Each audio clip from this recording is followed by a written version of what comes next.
बिस्मिल्लाहिर्रहमानिर्रहीम, अस्सलाम वालेकुम, welcome back to Sam's biology. Dear students, chapter number 9 kingdom Plantae में डिवीजन ब्रायोफाइटा, जिसको हम ए ट्रैक्योफाइट या फिर हम उसको नॉन वेस्कुलर प्लांट्स बोलते हैं, उसकी आज हम सब डिवीजन ब्रायोप्सीडा, जिसको मॉस बोला जाता है, उसके बारे में पढ़ेंगे। तो हम स्टार्ट करते हैं अपने लेक्चर को। ये जो मॉस का वर्ड है, इसको कहाँ से मिला है आपको पता होना चाहिए कि जिस जगह पर भी ये ग्रो करते हैं तो ऐसे वेलवेटी अपीयरेंस देते हैं, तो ऐसा लगता है कि जैसे यहाँ पर कारपेट बिछा पड़ा है, ग्रीन मैट बिछा पड़ा है, तो इस वजह से इसको नाम दिया गया मॉस का बेसिकली। तो ब्रायोप्सीडा के अंदर ज़्यादातर आपके पास फ्यूनेरिया आ जाता है जो मेन है, और उसके बाद जो है वो पॉलीट्राइकम आता है। ये दो इसकी जो हैं मेन जो स्पीशीज हैं, इसके बारे में आज हम डिस्कस करेंगे। सबसे पहले आपको इनके स्ट्रक्चर का और हैबिटेट का पता होना चाहिए कि ये कहाँ पर पाए जाते हैं और इनका स्ट्रक्चर कैसा है, यानी कि यही मेन बात होती है ना, किसी प्लांट को आपने देखने जाना है। तो अगर हम हैबिटेट की बात करें तो हैबिटेट इसका जो है वो moist and damp and shady places पर होगा, यानी कि जितनी भी मॉइस्ट प्लेसेस होंगी जहाँ पर पानी की अवेलेबिलिटी जो है वो होगी, वहाँ पर आपको ये जो मॉस है देखने को मिलती है। ज़्यादातर आपके पास जो वाटरफॉल होते हैं उसकी साइडों पर जो रॉक्स होती हैं, पत्थर पड़े होते हैं, उनके ऊपर ये ग्रो कर रहे होते हैं। इसी तरह से जो वाटर टैंक है उसके नीचे आप देखेंगे तो आपको ग्रीन मैट जो है वो देखने को मिलता है।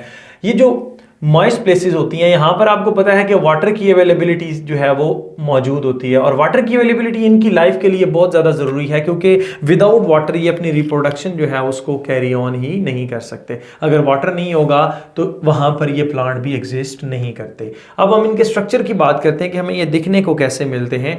जब ये अभी ग्रो कर रहे होते हैं तो आपको यहाँ पर तीन मेन चीज़ें लाइक राइजाइड देखने को मिलते हैं, जिसके साथ ये किसी भी सबस्ट्रेट के साथ अटैच होते हैं, और यहाँ पर आपको एक स्टेम लाइक स्ट्रक्चर जो है वो देखने को मिलता है। स्टेम लाइक बोल रहा हूँ, नॉट स्टेम। और यहाँ पर आपको लीफ लाइक स्ट्रक्चर जो है वो देखने को मिलते हैं। तो आप कह सकते हैं कि यहाँ पर डिफ्रेंशिएशन हुई है स्टेम, लीफ एंड राइजाइड, यानी कि रूट्स के अंदर। बेसिकली ना तो ये ट्रू लीफ है ना ये ट्रू स्टेम है, यहाँ पर ये डिफ्रेंशिएशन हुई है थोड़ी बहुत। इससे प्रीवियस जो था जिसमें हमने हेपेटिकोप्सिडा के अंदर बोला था कि बॉडी थैलाइड लाइक है, कि you can not differentiate into root, stem and leaf, लेकिन यहाँ पर आपको डिफरेंशिएशन जो है वो देखने को मिली है। फिर जब ये अडल्ट होता है, यानी कि प्लांट, पहले तो ये इसके मैंने गैमेटोफाइट की बात की है, लेकिन जब ये अडल्ट होता है तो ऊपर से ब्राउन ब्राउन, पहले ये ग्रीन था, और फिर जब ये अपनी इसके अंदर स्पोरोफाइट जो होता है वो अपनी एक पर्टिकुलर स्टेज पे पहुंचता है तो उसका रंग ब्राउन हो जाता है। तो इसमें आपको देखने को मिलता है दैट इज फुट, यानी कि आप कह सकते हैं इसका जो स्पोरोफाइट है वो फुट, सीटा एंड कैप्सूल के अंदर जो है वो डिफरेंशिएट होता है। तो ये इसका जो है ना स्ट्रक्चर आपको तकरीबन मुकम्मल समझ आ गई होगी, आई होप। अब हम देखेंगे कि इसका जो लाइफ साइकिल है वो क्या है, क्योंकि हमारी बुक में जस्ट इसका स्ट्रक्चर, इसका हैबिटेट और इसकी जो रिप्रेजेंटेटिव स्पीशीज हैं उनके बारे में बताया गया। इसका जो लाइफ साइकिल है बिल्कुल सेम उसी तरह से अल्टरनेशन ऑफ जनरेशन होगी, क्योंकि ये सारा एक ही जैसा है, लेकिन इसमें थोड़ी सी डिफरेंशिएशन। अगर आप बात करते हैं फ्यूनेरिया की तो आप कहते हैं कि मेल एंड फीमेल जो होते हैं ना रिप्रोडक्टिव स्ट्रक्चर्स होते हैं, एंथ्रीडिया एंड आर्चिगोनिया, वो सेम प्लांट पर होते हैं। लेकिन अगर आप बात करते हैं पॉलीट्राइकम की तो यहाँ पर आपको सेम प्लांट पर नहीं देखना पड़ेगा। जो मेल है उसके लिए मेल गैमेटोफाइट, और जो फीमेल है उसके लिए फीमेल गैमेटोफाइट जो है वो बनेंगे।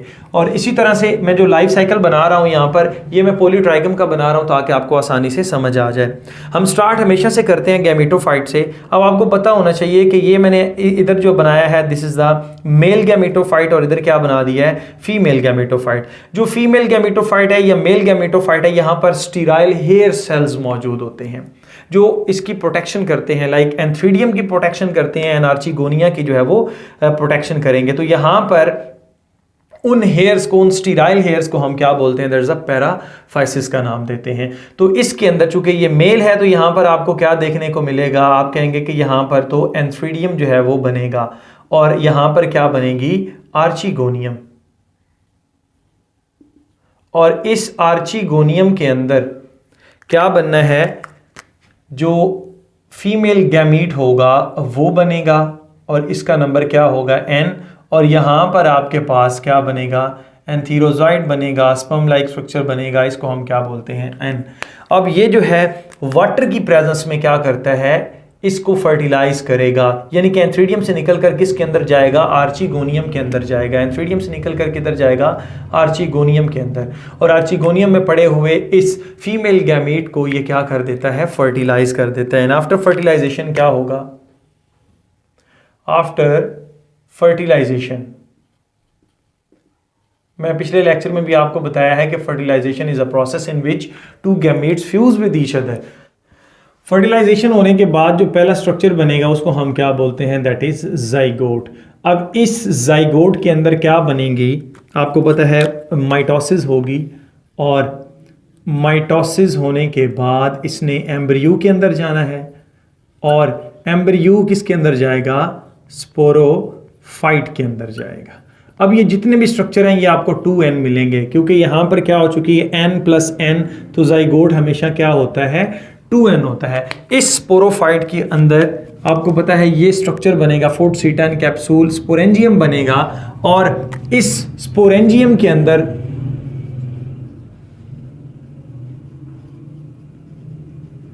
मियोसिस होगी और स्पोर्स बनेंगे।